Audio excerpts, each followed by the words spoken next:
Hey everybody, and welcome to another episode. Today I have got a super cool treat for you. I have got Reese Lyons coming on the show today, and he is the founder and CEO of SendPilot. We're going to talk a bit more about SendPilot in a minute. I'm just going to preempt it with, I love it, you should use it, it's brilliant, it's awesome. But first of all, Reese, thank you so much for coming on today and chatting with me. I'm super excited to be talking to you. Thank you very much for having me. Thank you. You're more than welcome. So just introduce yourself a little bit. Tell me a little bit about, and all our listeners, about who you are and what you do. Yeah, sure. So my name's Reese Lyons. I'm 21 years old. I've been building businesses since the age of 14, 15. So hi, I'm Reese Lyons. I'm the founder and CEO of SendPilot. So a little bit about myself. I'm 21 years old. I've been building businesses since the age of 14, 15. I started off in the retail side, so I used to buy phone cases and video games online, and I used to resell them across eBay, Amazon, all those kind of platforms. And then in more recent years, I've started to work on software companies and built a software company myself. So I've had kind of experience in all the different sort of areas and kind of growing my knowledge in business as well as I start these companies. So really, really excited to be on. Oh, thank you. That's so cool. So thank you. It's so cool to have you on the show. Really excited. First of all, I want to find out a little bit more about how you got into being an entrepreneur, what it means to you, and, you know, because obviously you're quite young, and some people could be saying, oh, you know, how can you run a business when you're this age? Or do you yourself feel like you've come up against that at all? And what would you say to people who are, you know, as young as you, or even you said you started at 14 and 15, Yeah. if they just wanted to give it a go? I think, you know, for me, I've always been an entrepreneur. So I can remember when I was 9, I used to live in Spain, and I would go out and try and catch fish. And then I remember walking in my swimming shorts with like a bucket of fish into the local restaurants and trying to sell them. Never sold any, but I've always had that kind of instinct to try and make money and see what I could do to basically better what I had.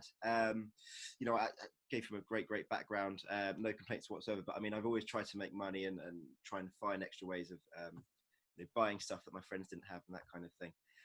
But I think as a young person, there is that temptation to say, "Oh, I'm young. I'm not going to do anything. I'm not going to make an effort. I'm just going to go to university and, you know, go into the world of work." And I really think that's the wrong mentality. We're kind of living in a time now where the barrier to entry for business is so low. Anyone with a laptop or even just a phone can start a business, can start a company. And you know, the market doesn't care how old you are. The market doesn't care where you're from. It doesn't care anything about like that. It's just, you know, it's faceless really. The internet's faceless. So I think if you're a young person looking to go into business, then the main thing is just to get started, hit the ground running, and you'll make loads of mistakes. I make mistakes all the time. You know, I lead a team now at SendPilot, and I'm still making mistakes, and, you know, we learn from them. So yeah, it's really just about taking that first step. See, I think that's great, because the couple of things you said there, to me, apply to absolutely everybody. And that's what I love about it, is that it really doesn't matter how old you are, where you come from, how you were brought up, or anything else. All that matters is that if you want something, or you've got a vision for something, or you want to try something out, just go for it and see what happens. Exactly. And as you say, we all make mistakes. People make mistakes in their 20s, 30s, 40s, 50s, 60s plus. You know, it really doesn't matter. You can be doing, being in business for 20 years and still make mistakes. You're going to. That's how you learn from each other. And I love that you said that, and also that the internet is faceless. It doesn't matter. They don't know. The internet doesn't know how old you are. That's kind of your own mindset block you've got to get over. Oh, can I do this? I'm only, you know, 18 years old, or whatever it might be. Exactly, yeah. And I think, you know, with anything, if you're not 100% committed to something, it's very easy to put those barriers up. You know, I'm a big fan of a public speaker called Eric Ho. I attended one of his conferences recently, and he put a lot of emphasis on people will always find a barrier, and unless their situation is either bad enough where they have no option but to escape, they're not going to take any action unless they're kind of I suppose you could say, a purebred entrepreneur that feels suffocated unless they're building a business.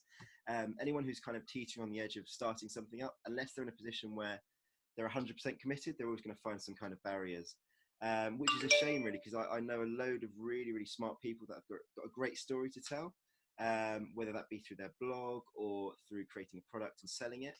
But they just can't get over that initial, oh, I'm from a poor area, or oh, I'm from here, or this has happened, or whatever. They kind of use it as a barrier to starting something. And I think that's a real shame. Yeah, I totally agree. There's so many people that have got something to give, and they just don't believe in themselves enough to do it. And whether that's because of things they've been told growing up, or at school, or family, or friends, or their current jobs, it's all, I mean, I talk about this a lot. It all comes back to mindset and believing in yourself and getting your mind straight, first of all, so that you can then continue from there on. So what would you say if somebody said to you, look, I want to start a business. I'm not quite sure what. Where do I go from there? That's a difficult one, because, there's this whole notion around you should start a business around your passion. Don't listen to that. Don't listen to that at all, because what you should be looking at is the end result, and the end result is creating happiness and creating value for people. So if you're a toilet roll seller, for example, you don't probably care about the toilet rolls, but what you care about is making those end customers happy. If they come to you and say, these are the best toilet rolls I've ever had, that's going to make you feel good, right? So definitely, that's the value that you're putting across, and that's where your passion should lie, in that end product of creating value and making people happy to buy from you. Not the kind of channel or the product or whatever you're selling. That's just a means to getting to that end goal. So really, if you don't have an idea of where to start, I'd say look at what's selling the most on Shopify. Shopify is a really powerful e-commerce website builder, so like an online shop builder, and they release statistics on literally what's selling the most, and that's a great place to start. It's just to try and source those products, set your own store up, and use Facebook targeted advertisements to just target people that will be interested in those products. It's so simple to get started. As we said, everything comes down to mindset, but really the barriers to entry and finding something that will sell and that is proven to sell, all the information and the data is out there. And don't really worry about what you're selling, just worry about kind of getting to that end goal and the end value, and then you'll start to find a passion for business and entrepreneurship. Brilliant. Absolutely love it. Okay, so then say somebody's got that. They've looked on Shopify. They've seen that toilet rolls are selling amazingly right now.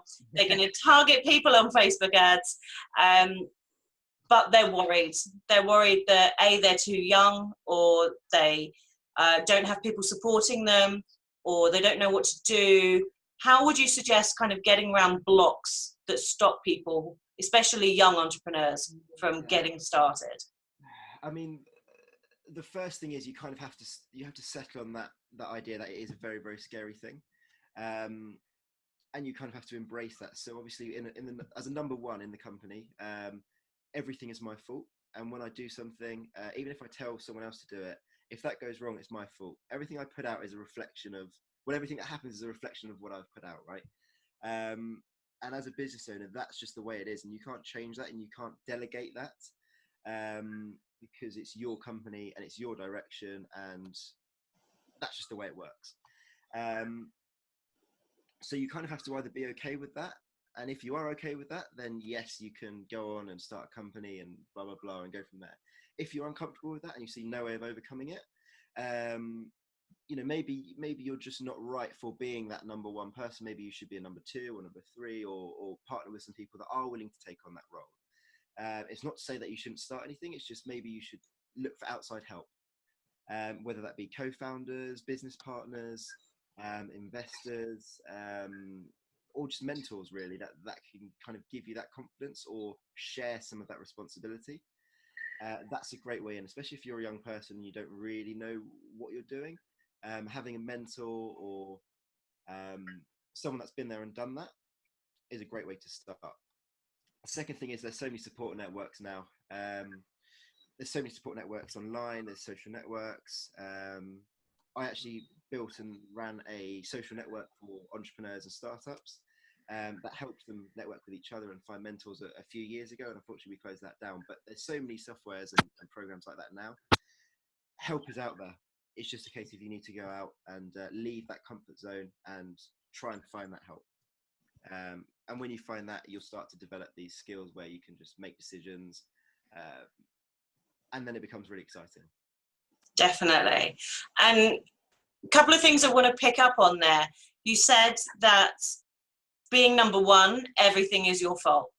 Yeah. And that can seem like quite a scary thing. And it doesn't matter how old you are, that's freaking scary, right? But the trick is behind that is to just take it as a learning experience, isn't it? If something goes wrong, look back, find out why it went wrong, and see what you can do next time to improve on it. And everybody makes mistakes, everybody does things wrong. But as long as you're not making the same mistakes over and over again, then you're learning and you're improving, and your business will learn and improve and grow with you. Exactly. Yeah. I mean, nobody's born perfect. Nobody's born that knows how to do everything. I mean, look at Mark Zuckerberg in the news recently. Stuff's gone wrong there. He's a genius, and Facebook is, a cornerstone in everyone's life. Yet, even top leadership at companies like that still make big mistakes. Stuff can go wrong. It's just about recovering from it, and as you say, how you learn from that.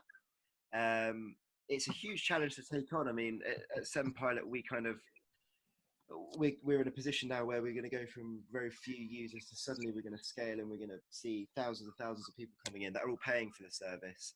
And that's a big burden on me, because every decision I make, every feature we put out, every kind of next bit of code that we deploy can either make or break the company.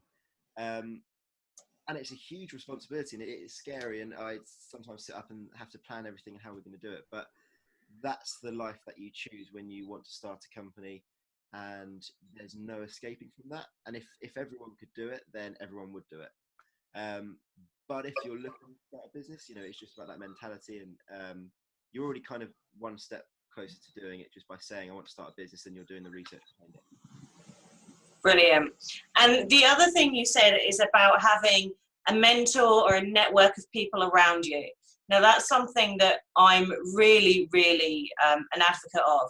I think networking in general with other business owners, other people, is fantastic for so many reasons.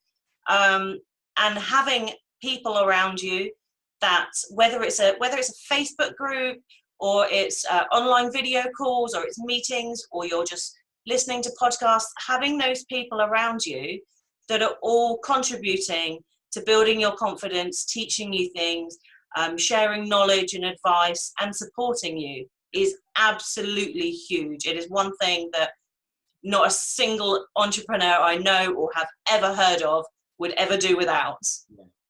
Yeah, for sure. I mean, they say, there's a good saying that your network is your net worth. And really what I take from that is, the bigger your network, the more routes you have to getting to market. So you might know some distributors, or might know some people that can maybe get you into a local store, or if you're selling products. So really creating that network around you that has those connections that you need potentially. And also just for the support element as well. I mean, I'm part of some SaaS groups, so software as a service groups, where we're all founders and CEOs of software companies. And some of the guys in that group are multi-million-dollar tech startups that everyone's heard of. Yet I'm able to speak directly with their founders and get interaction from them, and then they can do the same to me, and we can all basically share knowledge. So even people in top companies in the US and around the world, they're still in these groups, networking and talking to people, and really kind of getting value back as well. So it's all out there. It's just a case of putting that effort in and trying to get yourself involved. Yeah, one of my favorite sayings is, if you're the smartest person in the room, you're in the wrong room. Yeah. I love that, and I think a lot of people, especially entrepreneurs, especially people starting up, or people who maybe aren't feeling quite so confident, they think, oh, I can't do that. I don't want to go there. I feel like a bit of an imposter. I'm not on the same level as them. I can't be talking to them. But actually, if you keep that saying in your head, if you're the smartest person in the room, you're in the wrong room, then it's something that definitely gives you that confidence to go, well, do you know what? I'm going to make this work for me, and I'm going to tap into their knowledge and advice and tips and strategies and conversations, and just use that to help me and help my business, to provide that value for my customers. Exactly, yeah. And one of the biggest things that I've learned is in the early stages of the company, don't be creative. It's very tempting if you're a creative person to think, oh, I'm going to be really, really extravagant about this. I'm going to put my own spin on everything. In the early stages of starting something, just copy step by step. Just copy everyone out. Pick someone who's where you are, so someone who's got that success already, and just copy exactly what they did in the first early stages of their company, from their marketing strategy, the way they interact with customers. If you're a software company, like the onboarding experience of how you get people engaged. If you copy that step by step, and then you get to that point where you start to kind of see a similar level of success and you start to grow it slightly, then you can start to become creative and put your own spin on it and sort of develop your own brand image and your own culture. But until you've got those strong foundations, those proven foundations that have been proven by other people, creativity shouldn't become a part of it, because you'll end up being really creative, but nobody actually cares about it or wants it because you haven't followed those steps that actually work. So that's really, really important for anyone getting started. Yeah, that's brilliant. I love that. So if somebody was to say to you, okay then Reece, how do I do that?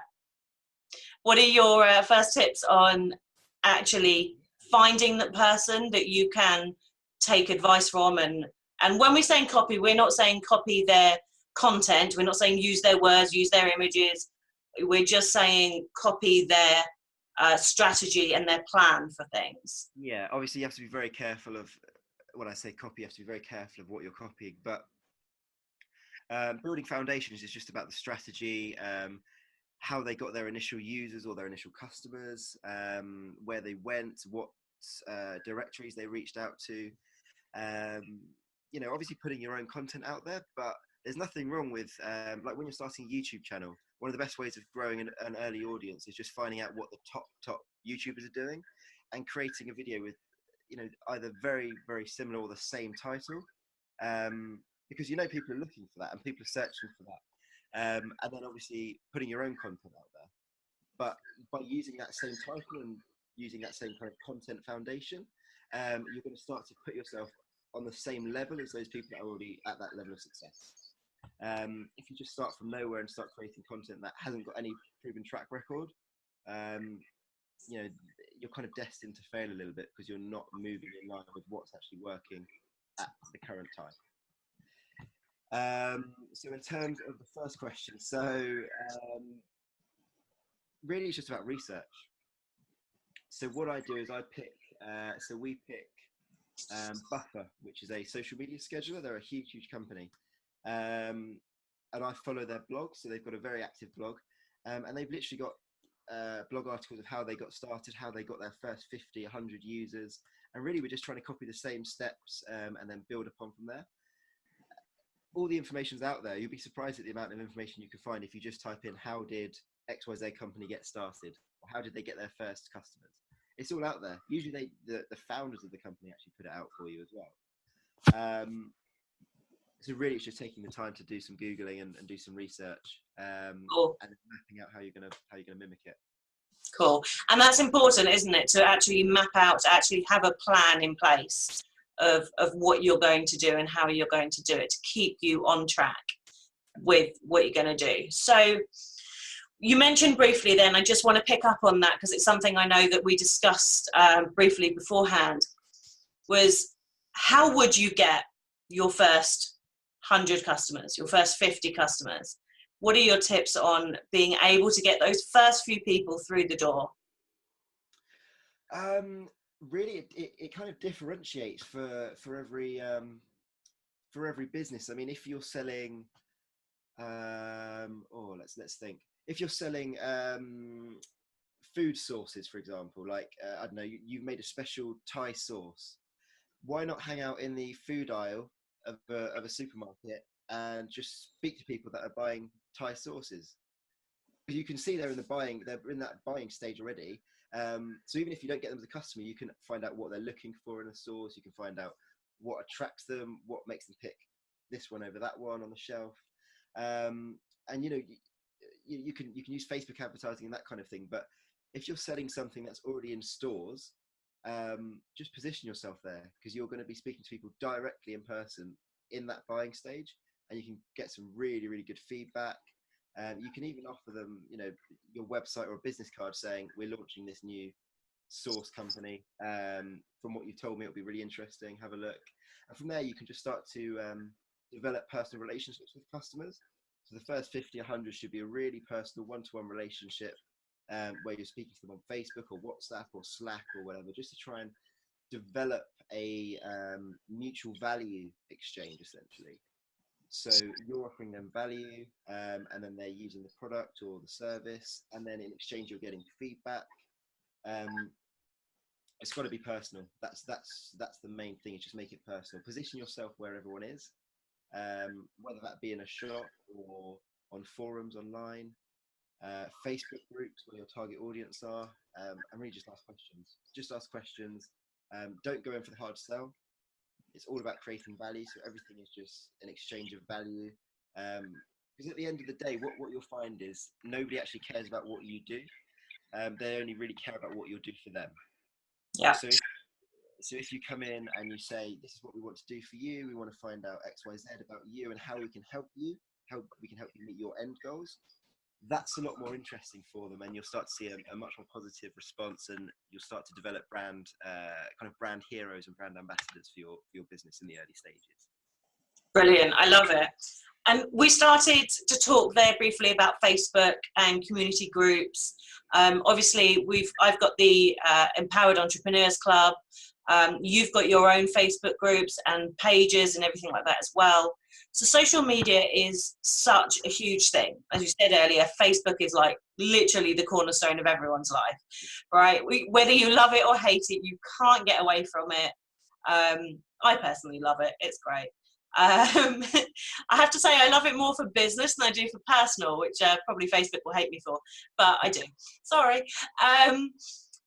But how then can we use social media to build our business, to get more people seeing our content, our blogs, our websites? How can we get people off social media, sorry, Facebook, and onto our websites and our blogs?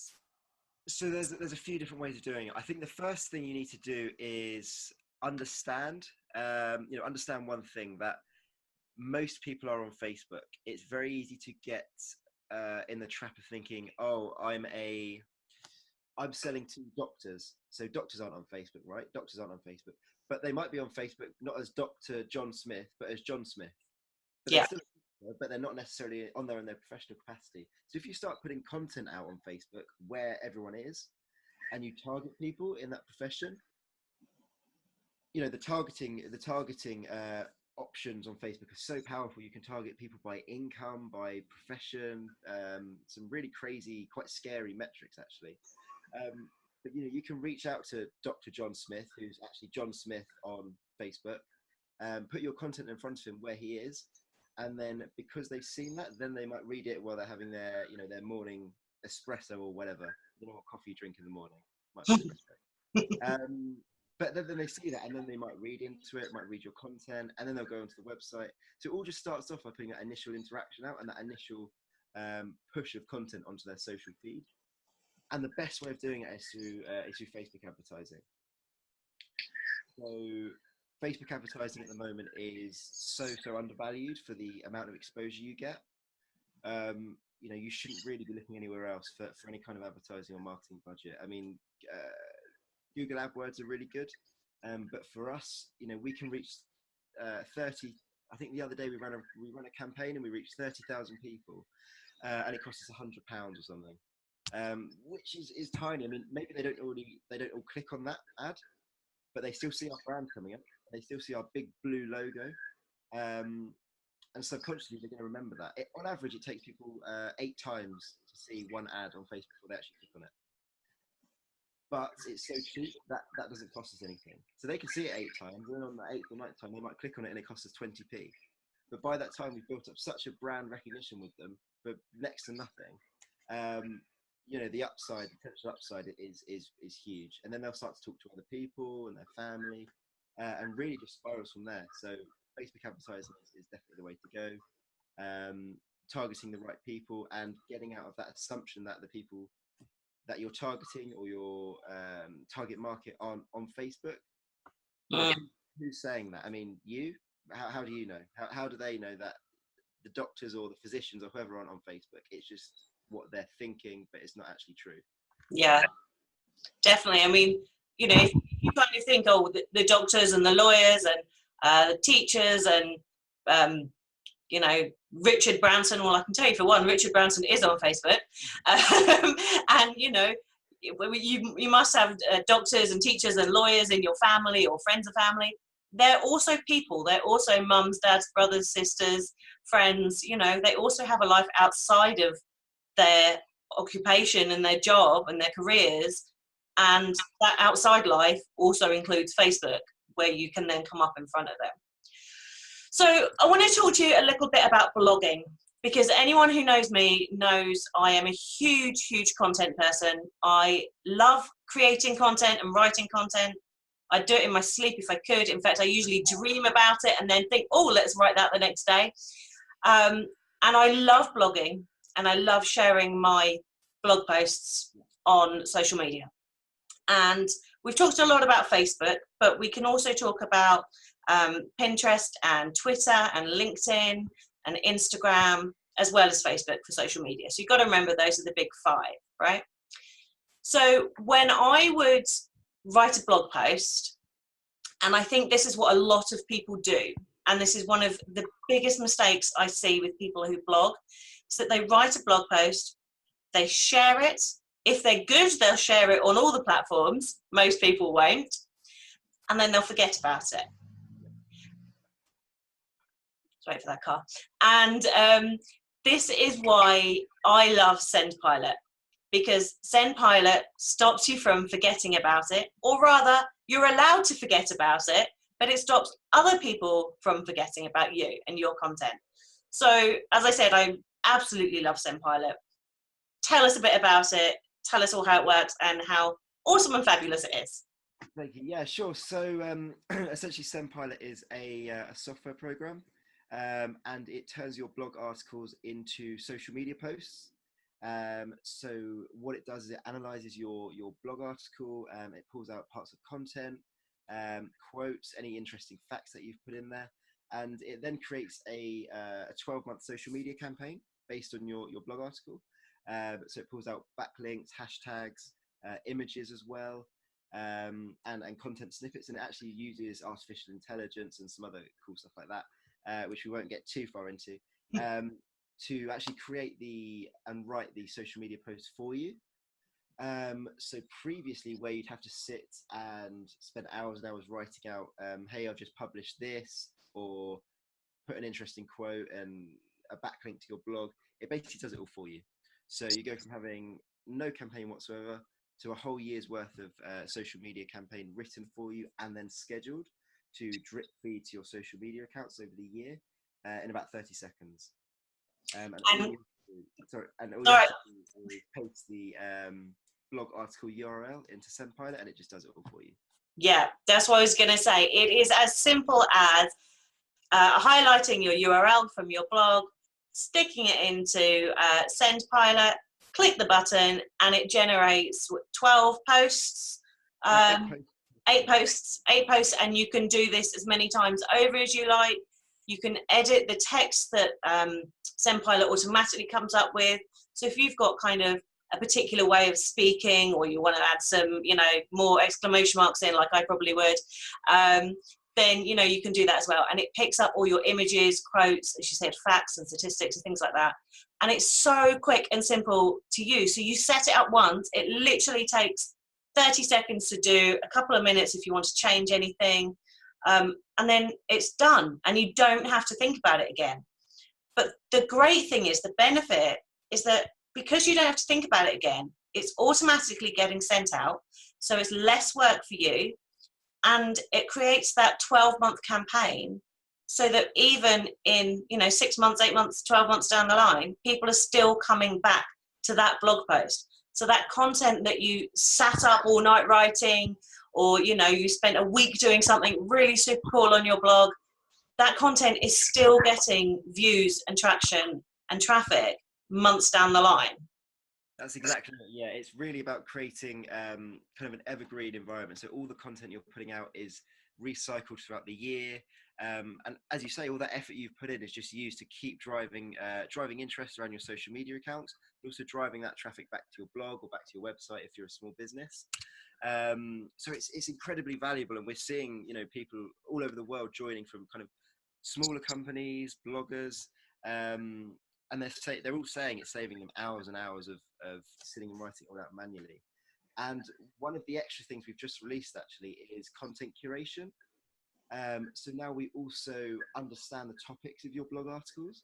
So if you're blogging about, I don't know, the best recipes or Facebook marketing, we will know you're talking about Facebook marketing, and we can actually pull in the latest news and other blog articles from top providers like Forbes and BBC, and then create social media posts based from those as well, just to pad out your social media and kind of, pad it out and give you more value and push that value across to your followers. So that's really, really powerful. It's a huge content automation platform. And so far we've seen some really, really good feedback in it. Yeah, that's really exciting.